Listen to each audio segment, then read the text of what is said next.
भैया लोग नमस्कार। तो है आजकल के मेहरारू क्या बताइए भैया, जितना हमारा के भगवान दुख नहीं खन देत नु उतना हमार मेहरारू दुख देले हमारा के। साँच कहतानी ये भाई, हमारा मेहरारू बिना नु हमार जीव रोग हो गइल बा। का हाल बारी? हमार हाल ठीक बा भाई, बताओ का चलल हो। हम सुननी हो कि तोरा के लोग मेहर मौगा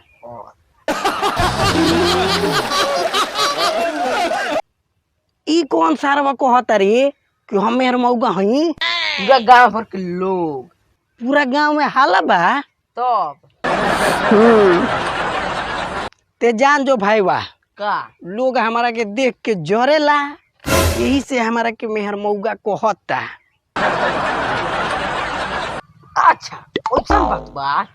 तब ते जान जो कि हमार मेहरारू तो हमारा बॉस में रहेले। हाँ, कोई दिन हो जा खाड़ रहेगे तो वही जग खाड़ रहेली। कहाँ खाड़ दिया? अच्छा वो अबे आई तो कहे मनो। अच्छा ये कर मनी लोग तोरा की यही बादाम करता। हाँ रे भाई, लोग हमारा के देखे नहीं के चाहत।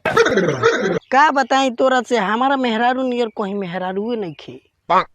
अरे का गजब के हमार सेवा करेले। अरे ये बात बा। अरे दौरी पर लिया के खाना देले कि खा लो। दौरी पे हगाइयो देले। अच्छा तो हम जातनी तेहतरानी में संस्कारी लइका बाड़े, मोरी के धोवल। अरे लेकिन लोग तोरा का जाने का कहता।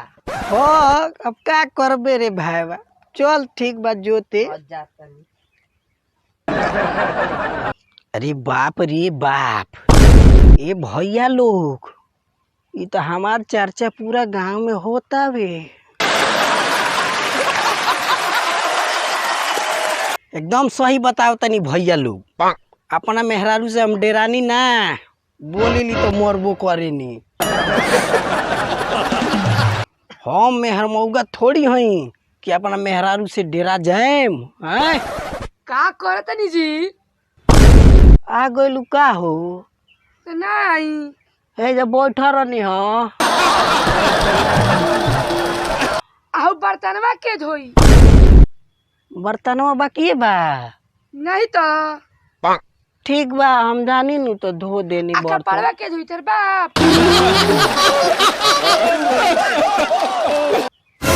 कपड़वा भी वही बा का हो? नहीं तो ठीक बा, तू टेंशन मत लो, अब हम जानी नु तो बर्तनवो धो दे आ कपड़वो धो दे।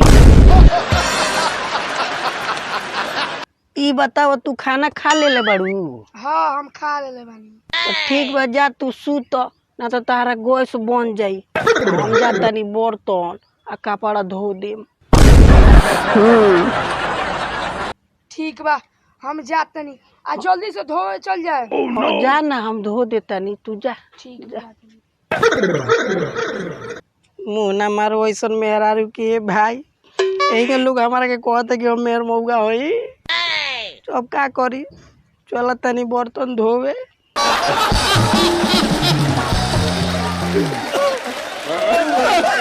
अरे दादा हो दादा, देखिए भैया लोग हमार मेहरारू कितना हमारा के साजा देती है। अब हम ओकर कपड़ा लाता धोवतानी, उठा के सुतल भी है।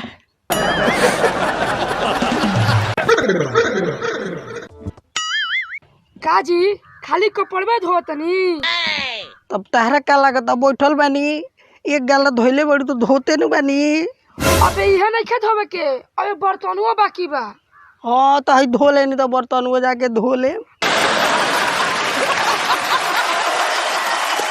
बस खाली खाए के दुखाची हवे के जानतनी, आ जल्दी जल्दी काम नहीं करे के जानत। तो तहरा का लागत हम जो बैठल बानी धोते न बानी हो। हमसे जवान लड़ावतनी? अरे हमारा इतना हिम्मत कहाँ कि तारा से जबान लड़ाए हो। तो ये का करतनी, जवान लड़ानी? हाँ no, no, no, no.